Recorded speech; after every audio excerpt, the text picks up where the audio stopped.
एक शिष्य अपने गुरु के निकट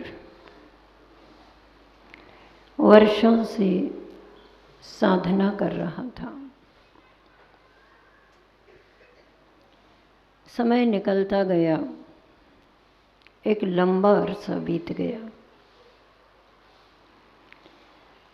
शिष्य बड़े विनय भाव से गुरु के निकट जाता है, उनके चरणों में प्रणाम करता है और अपना निवेदन रखता है, हे गुरुवर, आपके निर्देशन में रहते हुए, साधना करते हुए मेरा लंबा समय व्यतीत हो गया, लेकिन साधना सिद्ध नहीं हुई। कुछ और उपाय बताइए। आपने कहा था इस तरह से साधना करो तो तुम्हें मैं प्रभु से साक्षात्कार कराऊंगा।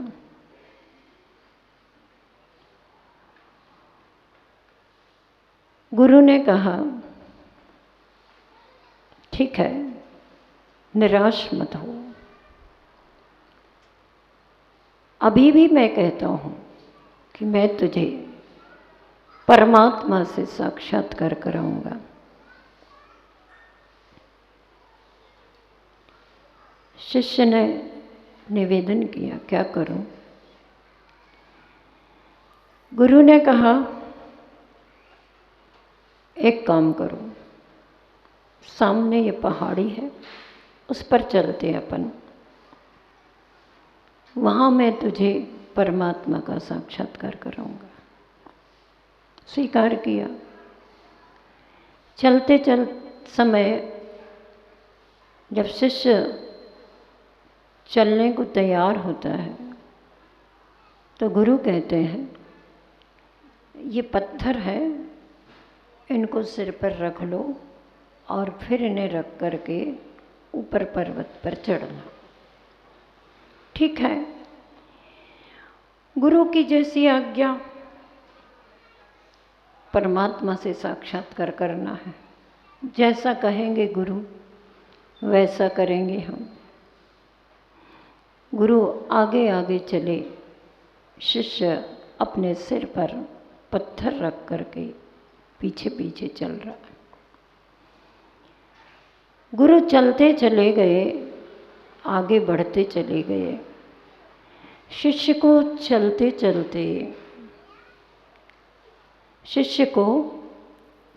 चलते थकान महसूस होने लगी।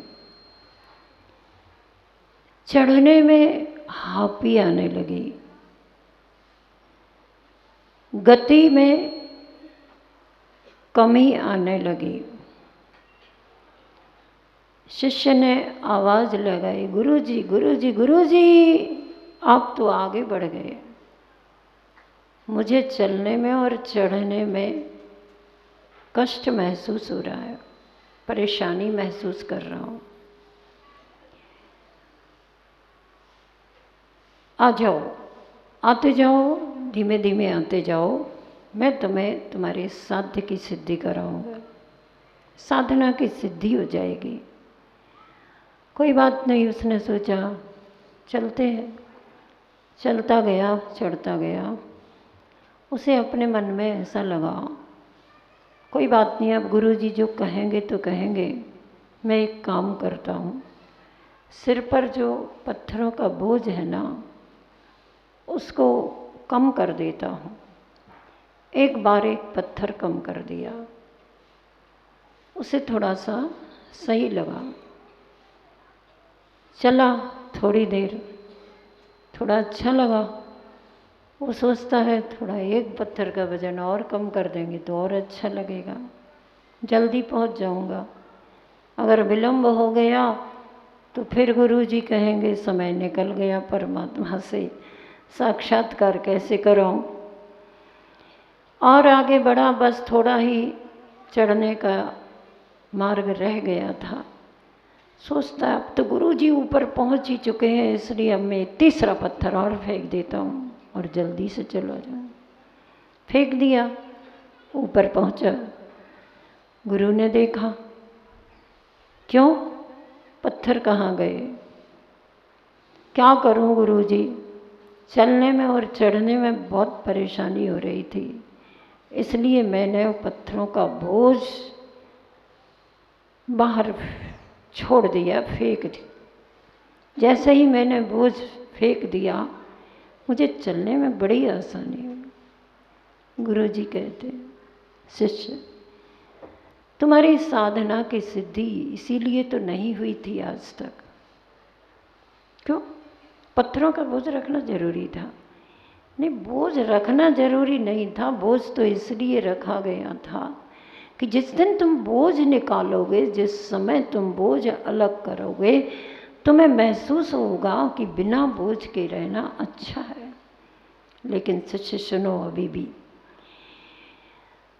तुमने पत्थरों का बोझ अलग कर दिया बाहर का, और तुम ऊपर पर्वत पर चढ़ गए, आ गए।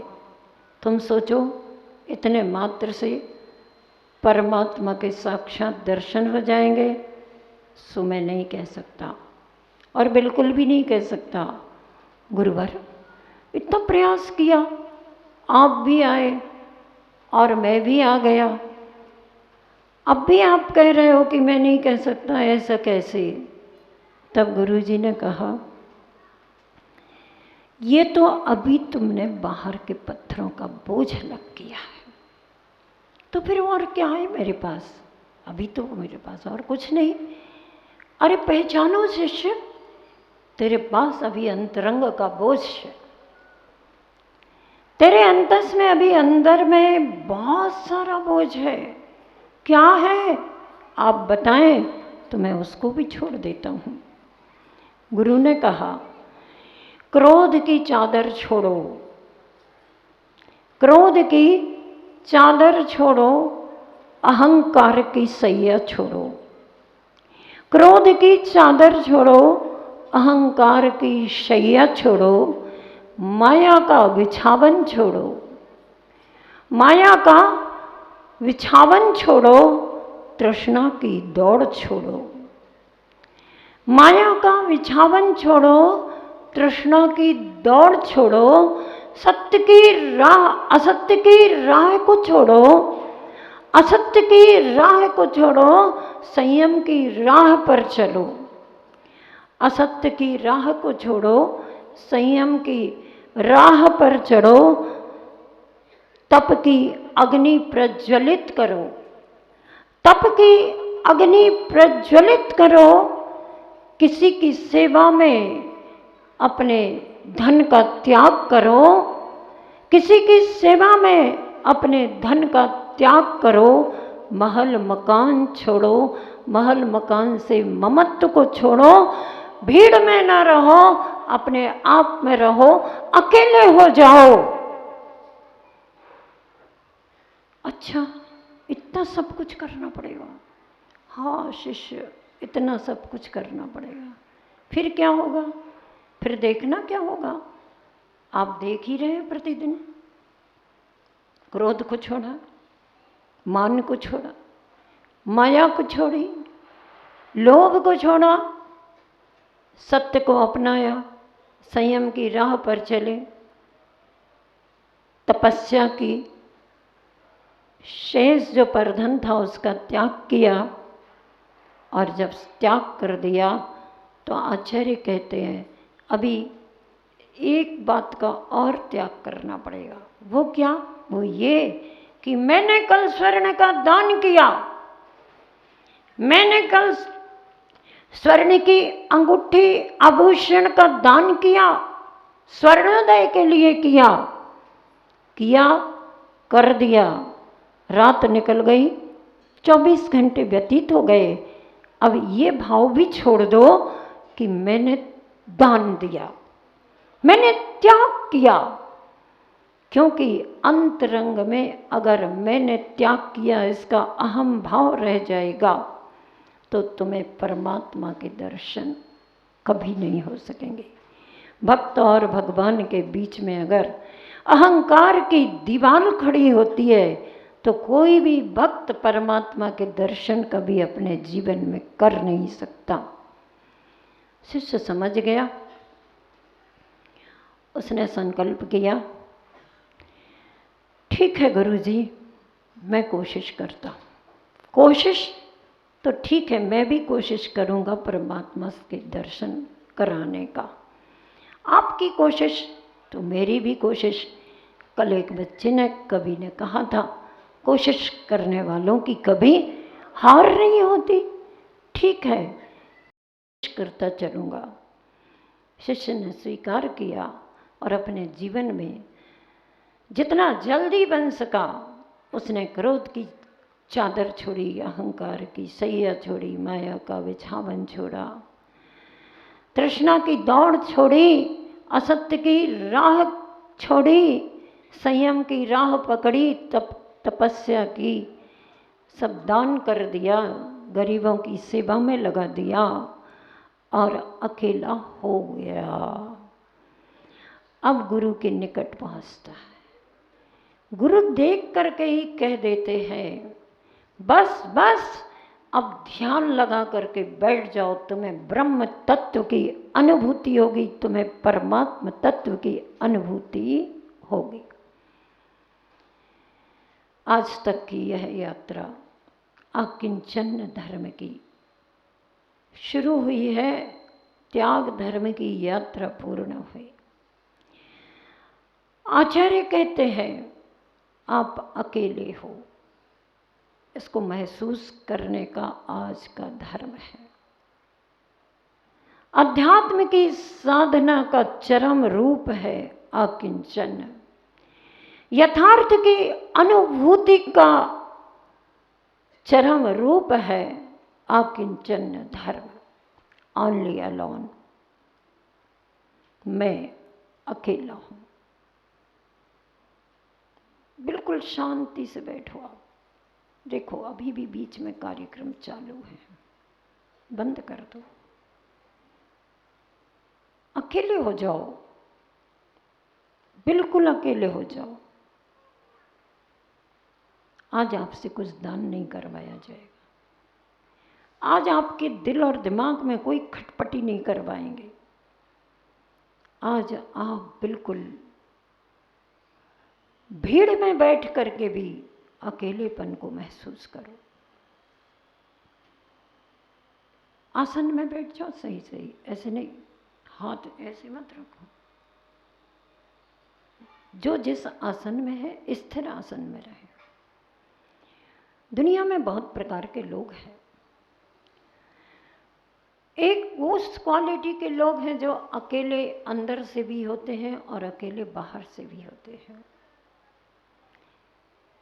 एक वो है जो अंदर से अकेले होते हैं लेकिन बाहर भीड़ में होते हैं।